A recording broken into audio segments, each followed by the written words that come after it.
Chopanyola no se yemi vilo kido Nyakochia Era gimbola ni se yudo nyudo ni kelo nyako Nyakochia Cholokore Nyaje lunga ni sandi nango Nyakochia Nini giere kondo jalo siko kachandi gimo Nyakochia Utemo kadhano wada tema kime dola Nyakochia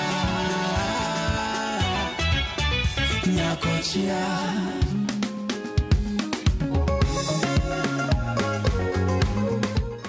Allora bet.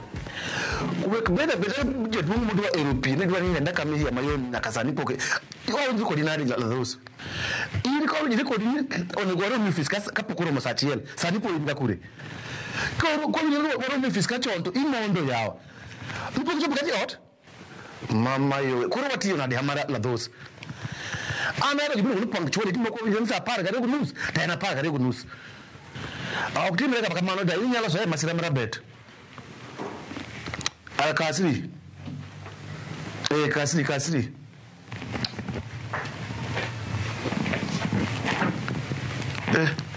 Silvia. Oya wena telo. Berainya. Goni mondo yo fiscal dikini manade ne ya. Okamondo magie sechega. Abiro gacho mondo I prepare myself for the day. Mano ber, ngene punctuality ber. Koro kibiro chon kamata nyalo prepare mapema. Koro ini nyalo dia nyime. Gimora ni kare. Gimora ni kare.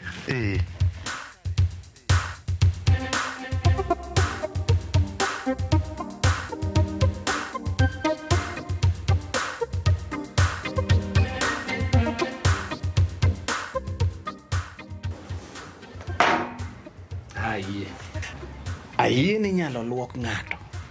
Au luoka. Ai.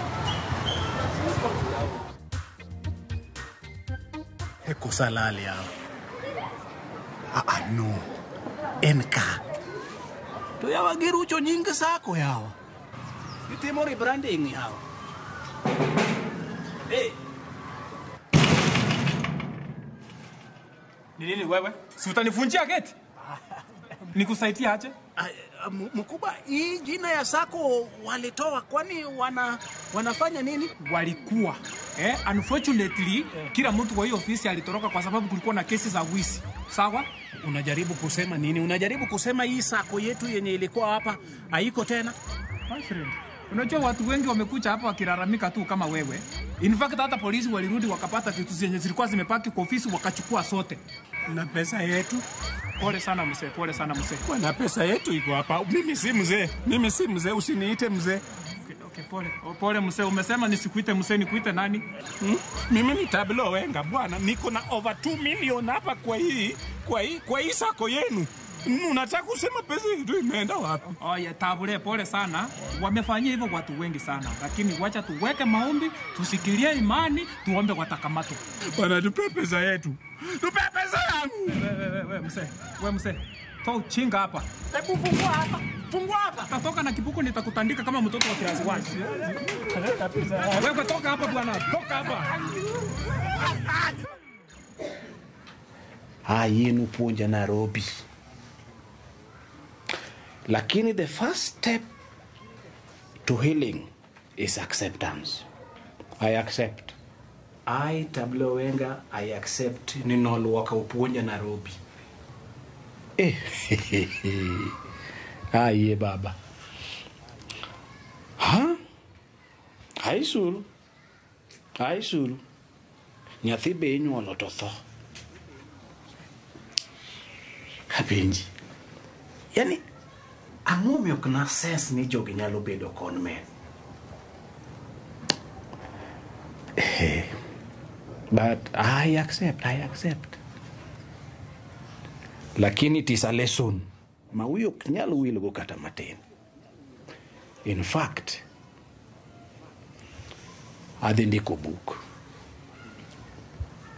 Quick ways of getting money and losing it. I said, nachako betige ideas. Quick ways of getting money and losing it. Bas, weticho chakre. Jatelo. En watchman. Aya. Kasungu karane inka. Kwani kia kata ne anka. Apenji chiu sadi. Bana no wuoyo ni ne muchiewa. Aya na wuoyo.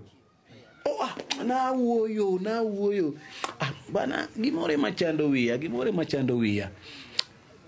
Ingeni nitie presentation moro monega tim koro natimo practice ema koro chando wiya mineno. Ukingisa wach moro muchomo makata ka ngato penja ta ngise wach moro yere bwana. Bas. Pimo ni ngato wach muchomo yo no momiyo kanyale nyisi.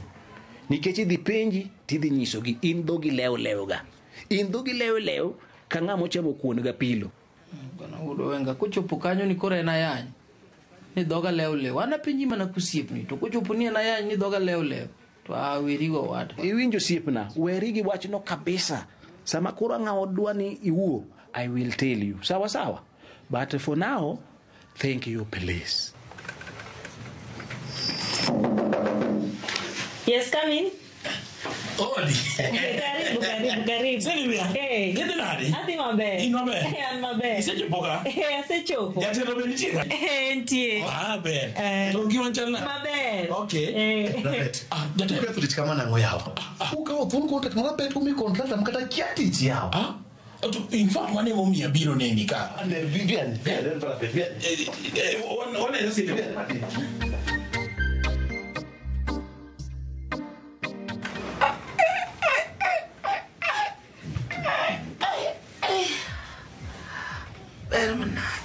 Ini moto poda penjra nyaka sana ni jogi na donje box ginade. Mago jok monge muluki. Mago lo jok pake muluki wadwa yongi. Idwa go jok maonge. Ni gidhe kanye muluki. Poda paro details mag chiengno maber kabisa.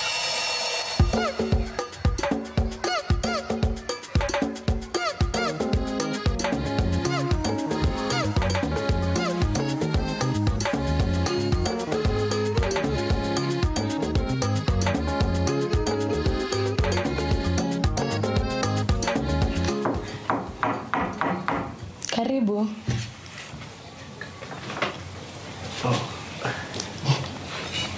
Karibu sana. Hapa ni ofisi ya mwenye macho sako. You may have your seat, sir. Sir, how miuji misuse the word sir. Sir, enga maduong ma use tilwar. I am man like me. You simply call a gentleman. Oh, I'm sorry. You see, I'm forgetting that I'm in Kisumu. It's okay. I am also from the lake. Anja logi luptiende. We are just here for biashara. Ineno biashara mi wacho no. Mane gimokelaka. You are in the right place. Ingeni mwenye macho sako en mar ngata obed wakili, obed mkulima, obed japeng, obed security guard, obed mama mboga. Security guard chakoro kito watchman kito bouncers together. In short, your mom womre one side. Hey, you are a happy soul. You are going to live long. You are also happy soul. You will also live long with me. Yeah. Anyway, let's say ni amio 1 million. Mwenye macho sako timo na nami. Kiseke to 1 million. We add you 10 times the money you've cannot. Imagine. That is a great one. Very great. Yeah. Apenji. Uone mwenye macho sako ni oyudo pesa kanye kwa nasiri. Inyenika, we have over 36,000 members in Kenya. Okay. Give 13,000 diaspora. Apenji, unyaka diaspora. We are huge and stable. Where have you been? Namuto mana chieng moro and someone was giving out your brochure. Ema kora ngego mwenye macho sako. Lakini it's never too late. Imagine yesterday there was a politician who deposited 20 million. Now he can walk away with just $500 million. A politician? A politician. This is where I belong. My is 1 million. Sawa. Yes. Abrokela another million. Sawa. Next week. Okay. So,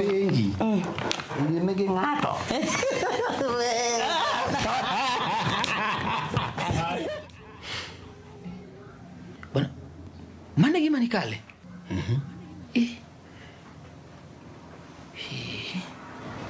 Koro ileno. Akwai kacha. Nikech okadwa na nyako chulo gik mwacho kodi. Ingeni dwa buoga. Nikech abak ni matin construction kango mose dhi mbele kendo daga matin ni. Kati ire okaja telo. Itimo maber. Rabet. Yes. Nyoro nyuwotho nade. Jatelo. Kumi yora. Kikichaki mia biashara machal kamano. Joka nyodo wanyere kodi to wacho ni maber ni ini ejalo weta magero no kiki dwanyere kodi. Bwana Joko tiyo koda marach bwana. Kakoro waringa waka. Wadhi nyaka Savo. Waringa Isavo for 2 hours. 2 hours ka waringa Isavo. Kachopo kamoro kanyo to gichungo gari. Koro ng'ato ka kitambo twego wang'a. Bunde bigi kito mane butaka. Bana akiani Joko timoro koda kama jana. Manya ka wachopo kuma koro wa deliver mwandu. Ingeni gitiyo kodi kama on kech in ibendo kodgi. Koro gionge geno kodi. Ginyapa ni seche nyalo doko nyaka to be usgi. Hapana bwana. Ageno ni kar pesa kacha to wadonga kaka wawacho cha. Kiki lokri kochopo kwa pesa. Kaka no woyo kodi wach pesa poka loko ko betie. Nyaka beda kama andane makoso naga. Ingeni nyaka bedwa red. Nekech bwana ka wadhi kuchochoma we mwandu kuchocho tadugo bila pesa. Koso pesa bado ko hostel ma watero go mwandu cha. In tich isotieko. Koro modongo. We mane chinga na loso maber. Mano onge shida jatelo. Ka in se wacho koro anaonge wasiwasi. Koro adwa na amany kamoro, amanye gimoro abeli. Ngeni anindo hacha, anindo ka gimoro onge ya bwana. Abet. Dong wana gichaye office ka naldo office ka wana gichaye sambusa nika so bed smoky sausage ibang ri go. Mago gik mok maki ya. Adwa kuon mang'wenyo maber madh nyaka kado. Jatelo. Ala malikuon. Okay. Sasa waloso. Ana office ka. Ero kamano.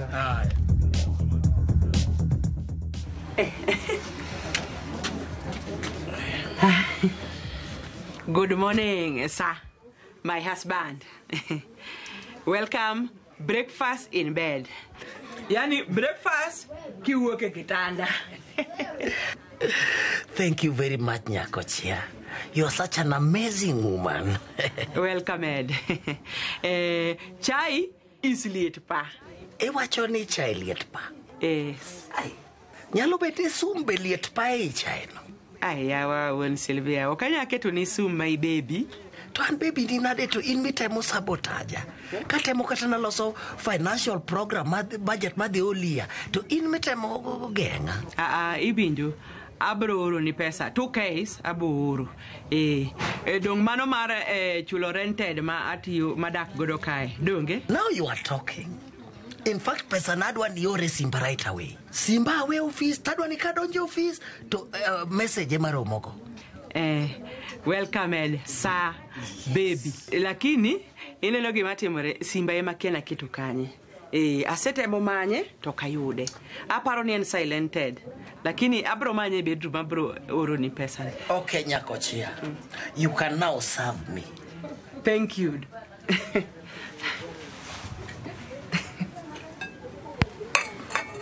Le ineno. Nyanya no adwa ni dhiege koni gi koni. Sawa? Jatelo. Ni yol no kadwa chandi gi weche mang'eny. Be nambe okairo weche mani kora nuo weche sate. Binenore maber. Koro en wachano. Dong na penji mana wach owanda cha. Kasongo. Yani pokifuenyo ni nitie gimoro marach kamoro. Yani pokifuenyo ni there is something wrong somewhere. Pokafuenyo kosi idwa yauna wala moro mopogore gi maka. Kasongo. Agombo wich kamari no. Yani to tek yudo. Wich manindo.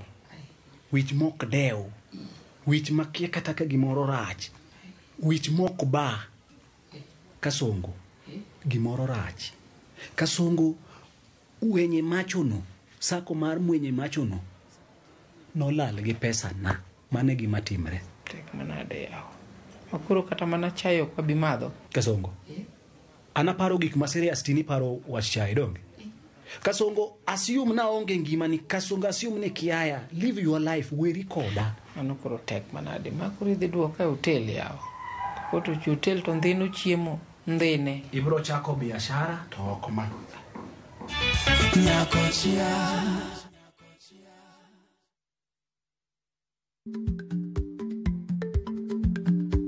Chako chon loyo dhi kajuoga. Ma tiende ni bedo gi ikruok momondo. Geng'o masiche kod midhiero mang'eny mabiro e ngima dhano.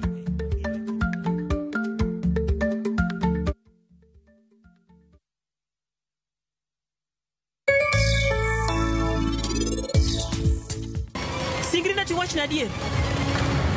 Gik manyako ni wacho kae gin adier. Waya en adier. No kaero pairi ka ero ng'at machielo.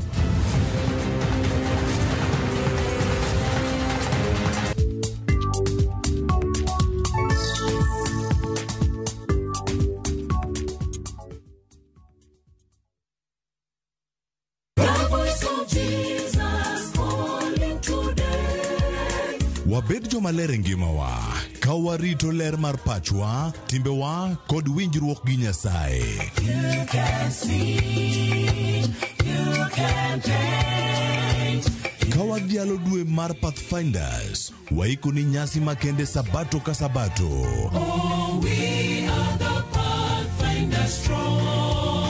Kokalo kuom wende mamit kod wach maler kendo maber mar Nyasaye kwa kuom jokwath mowal. Waduto walu Ruoth Nyasaye gi chunywa duto. Let us follow him with all our heart. Injili ngima, sabato ka sabato, sari okinyi, kik bai. Let's all sing and march. Nyakochia.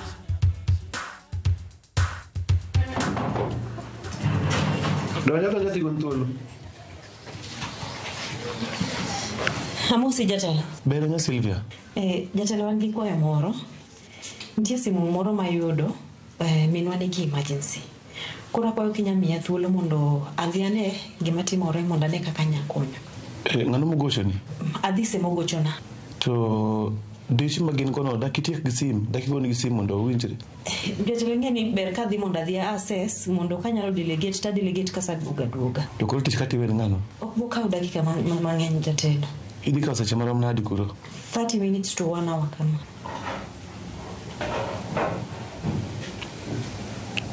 Inyalo dhi. Ahero kamano.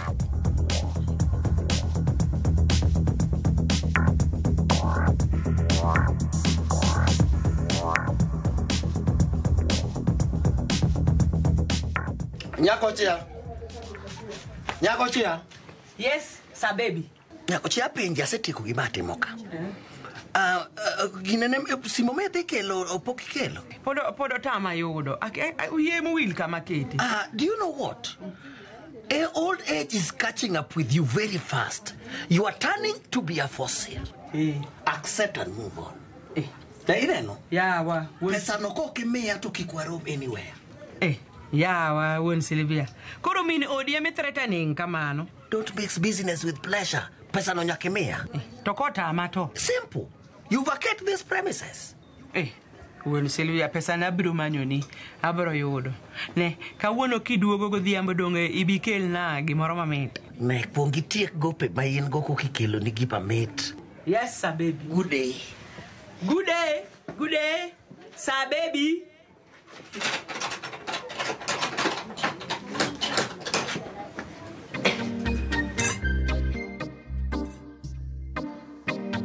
Odika.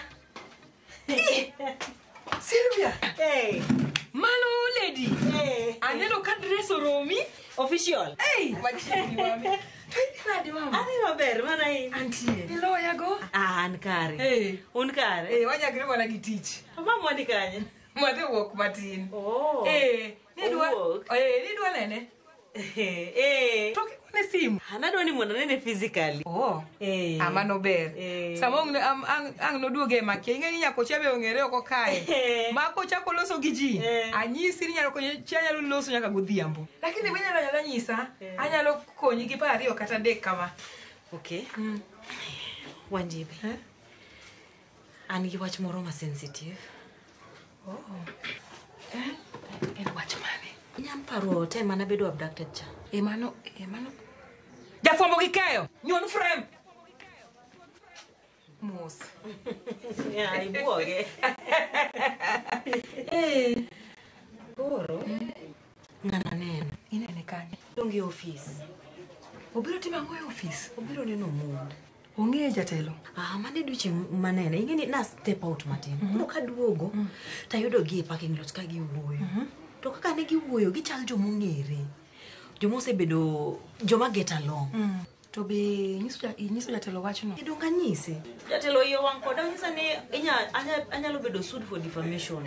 In sure ni wane ng'at wano abducted. Manen wada wanjibi anaonge kwe. Koro itimo maber kuom nyisa. Mano gima kiki nyis ng'ato Sylvia. Adwa ni ling thi. Kata mama umanyako chani kiki nyis wachno. Because it's a very sensitive matter. Ingeni nyalo wacho wachno to my estate kai ibo dok ni ng'atno wach. Asto ng'atno manyi kendo mahinyi. Koro adwa ni lingi wachno makiki nyis ng'ata. Are momio odi beno nyisa ni mondo lingi wach. Ling kabisa. It's a sensitive matter. Koro adwa ni linga mondo anon ng'atno matut. Kwa sebedo sure koro iko bongo the next action. Sawa. Onge mose kethore. Ami yango icham. Ya anayie. To be akwayo rusa office. Onge koso tinde mekwa gi dumni mana hiro. Ya wairo mane. Ankare abokalo mondo chingora abokalo mondo chemi ngeni be akwayo rusa. Mondo wuok matin we adoge. Onge wachi.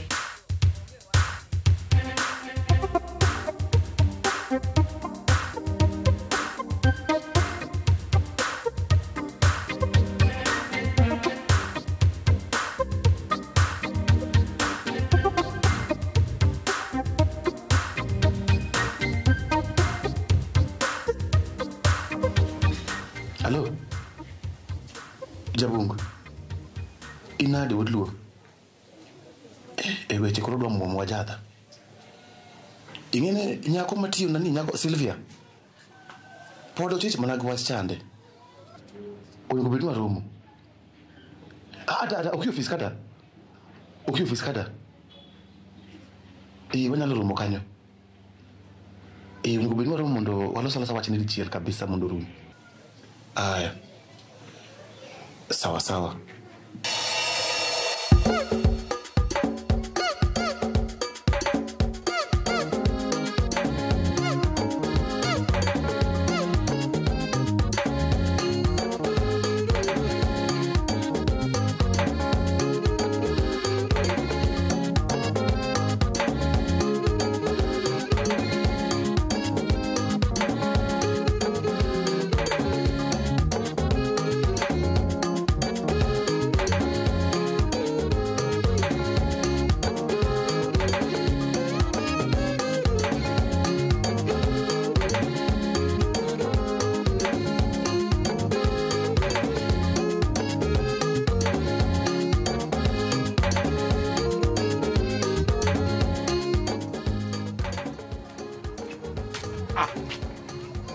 Bengli. Hey, lado.